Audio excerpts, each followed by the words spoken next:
जिसने चुन लिए सारे कांटे, फूल ही फूल जिसने है बांटे, जिसने चुन लिए सारे कांटे।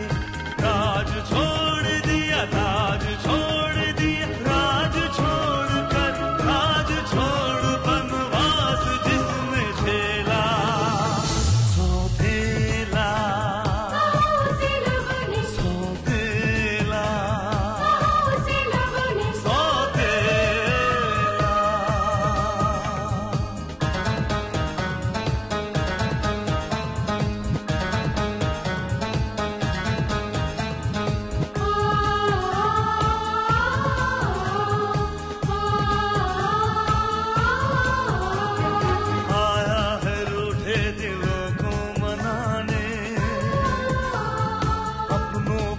से वो अपना बनाने, पर उसको अपना न माना किसी ने, न समझा किसी ने, न जाना किसी ने। साथ छोड़ दिया, हाथ छोड़ दिया, साथ छोड़ के हाथ छोड़ उसे कर दिया अकेला, सोतेला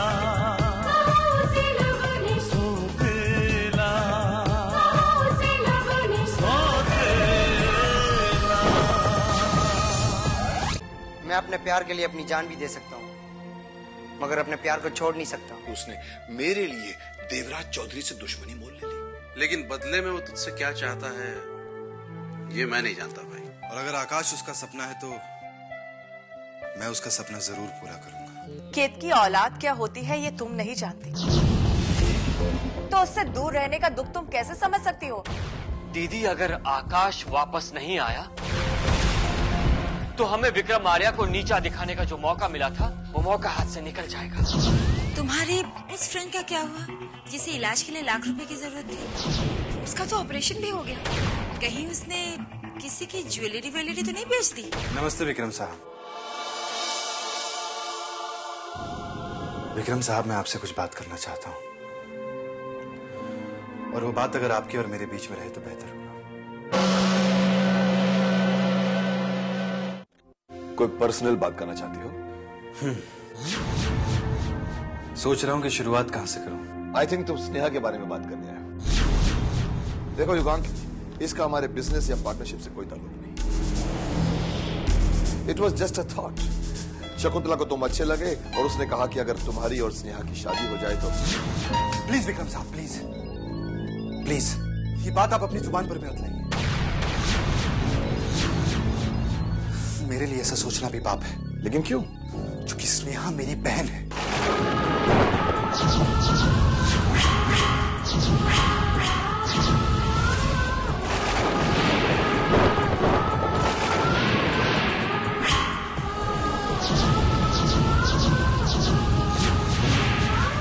क्या क्या कहा तुमने? हाँ, स्नेहा मेरी बहन है और आप मेरे।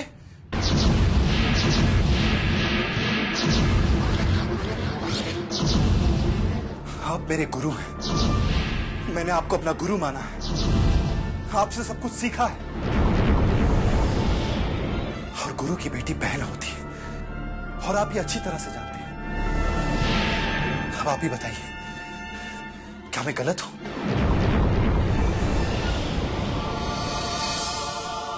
युगांक, इस दुनिया में रिश्ते बनाना तो सब जानते हैं, मगर रिश्तों का सम्मान करना किसी किसी को आता है। बड़े खुश नसीब होंगे वो माँ बाप जिन्होंने तुम जैसे बेटे को जन्म दिया है। आज के दौर में जहां लोग गुरु को पिता का सम्मान नहीं दे पाते, वह गुरु बहन का सम्मान करने वाला खुद सम्मान के लायक है।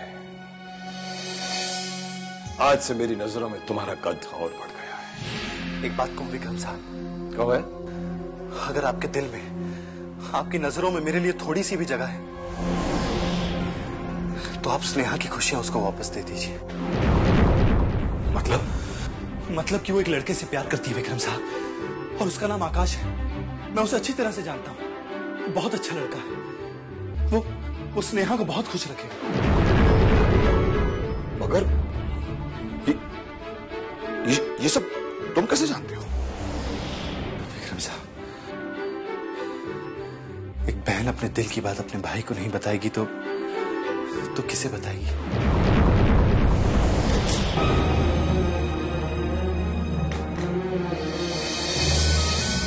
यानी कि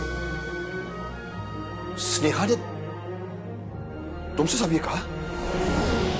मैं जानता हूं विक्रम साहब कि आपके दिल को बहुत ठेस पहुंची होगी, लेकिन स्नेहा बहुत भोली है, बहुत मासूम है।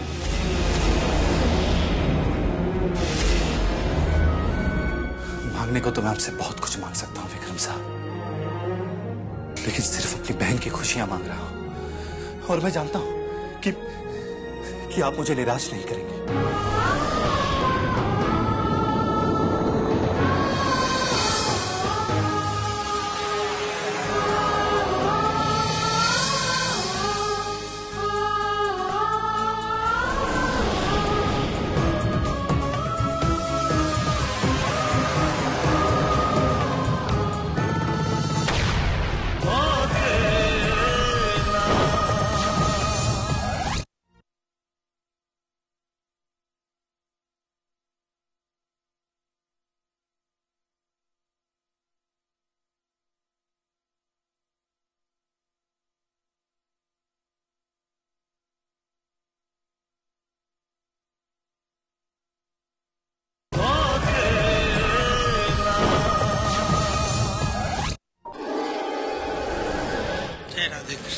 जय राधे कृष्ण। आइए बैठ।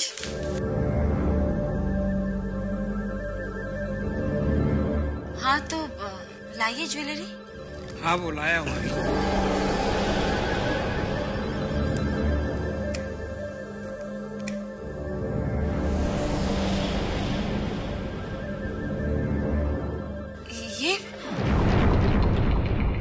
ये कौन सी ज्वेलरी दिखा रहे हैं आप मुझे? आपने इसी ज्वेलरी का फोटो दिया था सुमन मैंने। मैंने आपको फोटो दिया था? हाँ इसी ज्वेलरी का फोटो आपने दिया था। क्या कोई डिजाइन में फर्क है?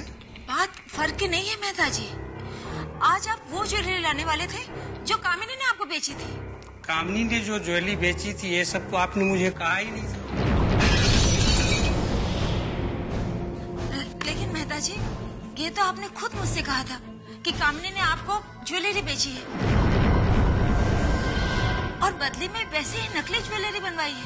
नहीं सुमन मैंने ऐसी तो कोई बात नहीं है। मेहता जी आप मुझे बताइए कि बात क्या हुई है। राजीव बाबू सुमन बहन मेरे पास आई थी, फोटो दिखाकर बोली थी ऐसी ही ज्वेलरी मुझे चाहिए। मैंने कहा बन जाएगी तो उन्होंने कहा बनाकर घर लेते आना और कुछ मत बोलना, जैसा मैं कहूँगी हाँ में हाँ मिलाते रहना।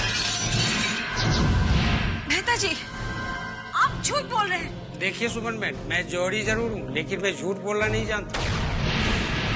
आपने कहा था इसलिए मैं आ गया। मैं इस चक्कर वक्कर में नहीं पड़ना चाहता हूँ। मैं अब यहाँ से जा रहा हूँ।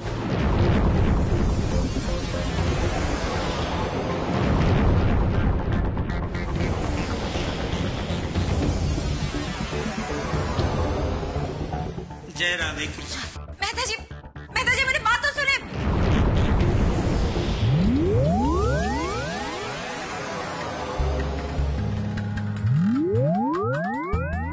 भैया ये कौन थे? कामिनी ये मेहता ज्वेलर थे। तुम्हारी भाभी का कहना है कि तुमने इनसे भाभी की असली ज्वेलरी बेची और उसके बदले हूबहू नकली ज्वेलरी बनवाई जो इस वक्त हमारे घर में है। तो फिर क्या कहा इन्होंने? कहना क्या था? तुम्हारी भाभी के चेहरे से झूठ का नकाब उतार कर चले गए। देखिए, आप मेरी बात पर यकीन कीजिए। मुझे तो लगता है कि कामिनी ने मेहता जी को भी खरीद लिया है। क्या मैंने क्या बात कर रही हैं आप भाभी?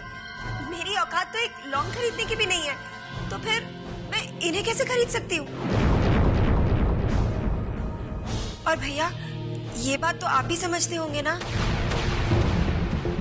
I don't understand, सुमन, कि तुम अपने आप को सही साबित करने के लिए इस हद तक गिर सकती हो।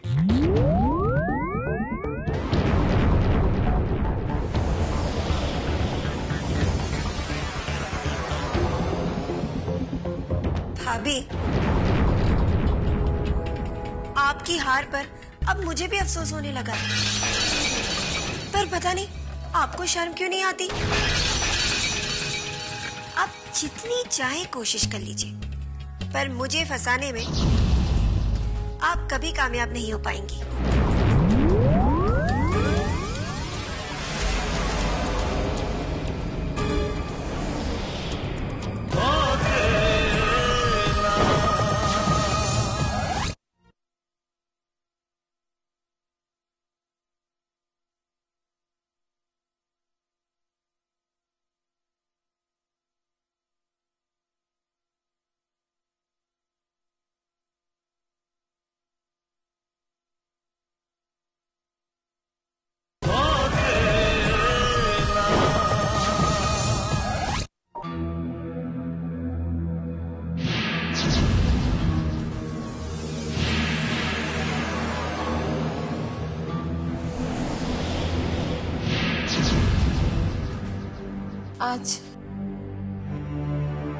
आज जो कुछ भी हुआ, मैं उसके लिए माफी चाहती हूँ। लेकिन सुमन, ऐसा कब तक चलता रहेगा?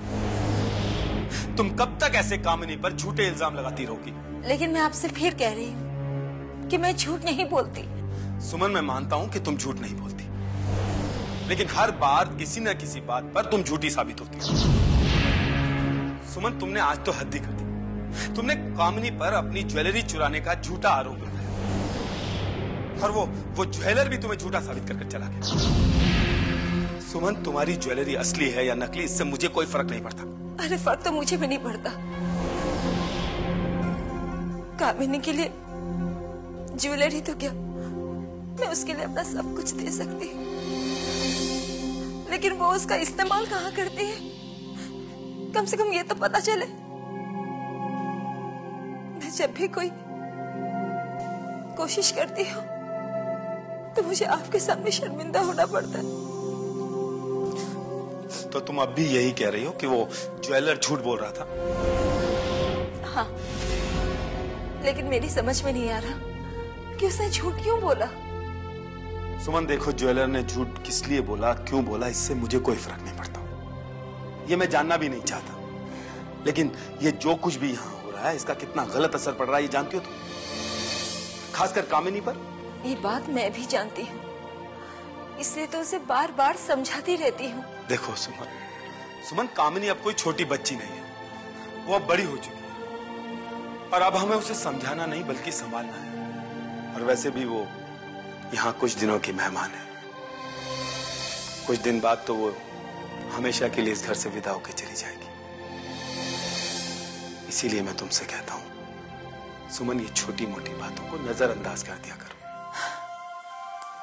ठीक है, मैं आगे से ख्याल रखूंगी। सुमन, तुम ये मत समझना कि मैं तुम्हें मजबूर कर रहा हूं, बल्कि ये तो मेरी खुद की मजबूरी है। तुम जानती हो कि मैं कामिनी को दुखी नहीं देख सकता।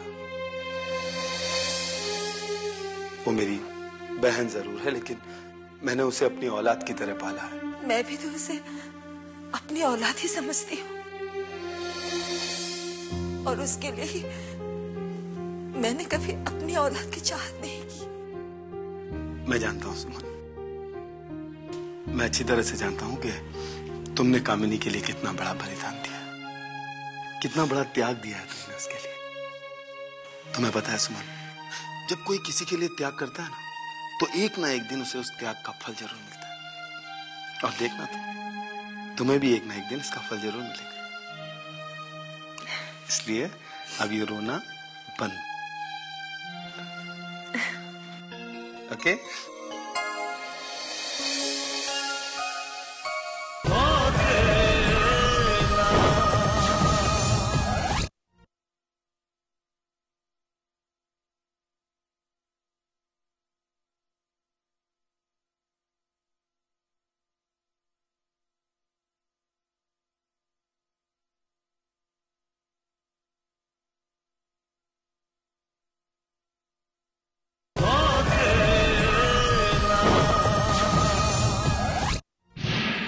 एक बात बता कामिनी, तूने उस ज्वेलर को ज्वेलरी बेची थी और उससे नकली ज्वेलरी बनवाई थी, पर तेरे भैया भाभी के सामने वो एकदम मुकर कैसे गया? क्योंकि मैंने उसे मजबूर किया था ये करने के लिए। मजबूर? हाँ टीना, क्योंकि मुझे भाभी की बातों से लगने लगा था कि उन्हें इस बारे में कुछ पता चल गया है, और इससे पहले कि वो जाके ज्वेलर से मिलती, मैंने जाके ज्वेलर को एक ऐसी धमकी दी कि जेल? हाँ, कम से कम 6 महीने या फिर साल, 2 साल? नहीं। हाँ, और फिर आपका धंधा हमेशा के लिए ठप हो जाएगा, क्योंकि एक बार जिस पे जेल का ठप्पा लगता है ना, लोग उसकी परछाई से भी दूर भागते हैं। मैंने क्या क्या कहा जी बहन? मेहता भाई, भूल गए कि आपने क्या किया है? आपने चोरी का माल खरीदा है, और वो भी कैश देकर। ये बात अगर आपने मेरे भाई के सामने कबूल की ना, तो फिर आपको जेल जाने से कोई नहीं रोक सकता। नहीं नहीं, मैं जेल नहीं जाना चाहता, मुझे जेल से डर लगता है। अच्छा, अब की ना आपने समझदारी वाली बात। मेहता भाई, अब आप वही करेंगे जो कामिनी आपसे कहेगी। हाँ, जो कहोगी मैं वही करूँगा कामिनी बहन, जो कहोगी मैं वही करूँगा, जो कहोगी वही करूँगा।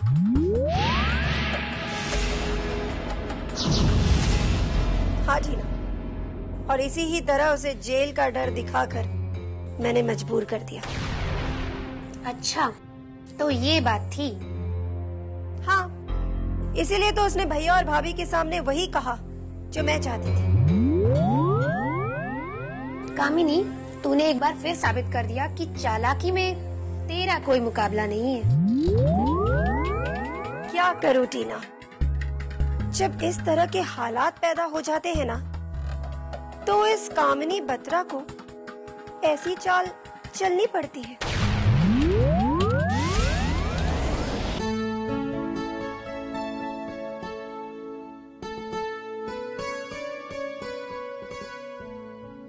माँ जी, चाय। थैंक यू बेटा।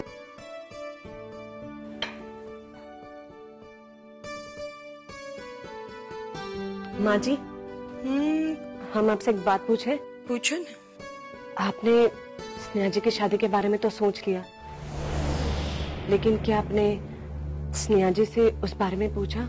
इसमें स्नेहा से क्या पूछना है? स्नेहा की शादी तो हमें करनी है। हाँ, वो तो है, लेकिन जो लड़का आपने पसंद किया है वो लड़का बहुत अच्छा है, इसीलिए तो उसे हमने पसंद किया है। हाँ, आपने जो लड़का पसंद किया है वो तो अच्छा ही होगा, लेकिन अगर आप स्नेहा जी से एक बार उनकी पसंद पूछ लेते तो और भी अच्छा होता ना।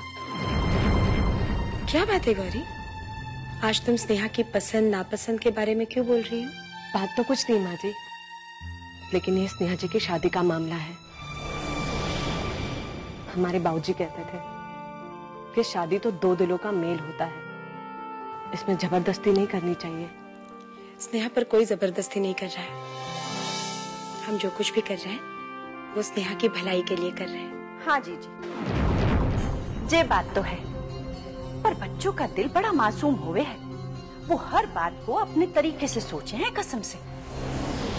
अब तुम्हें क्या हो गया कल्याणी, तुम भी गौरी की तरह शुरू हो गई? ना ना जीजी, बात गौरी की ना है, बात स्नेहा की है। मैं ये सोच रही हूँ, जो लड़का आपने पसंद किया है वो स्नेहा को पसंद ना आया तो क्या होगा कसम से? देखो कल्याणी, इस लड़के को तुम्हारे जीजा जी ने पसंद किया है, और तुम जानती हो वो कोई भी फैसला लेने से पहले दूसरों की खुशियों के बारे में सोचते हैं। यही तो मैं कह रही हूँ जीजी। जीजा जी के फैसले के बाद भी स्नेहा को खुशी ना मिली तो क्या होगा? तो फिर ये स्नेहा का नसीब है कल्याणी, क्योंकि ये अपने फैसले को कभी नहीं बदलेंगे और इस परिवार का जो कोई भी इस फैसले के खिलाफ जाएगा वो इस परिवार से हमेशा हमेशा के लिए दूर हो जाएगा। स्नेहा कहाँ है?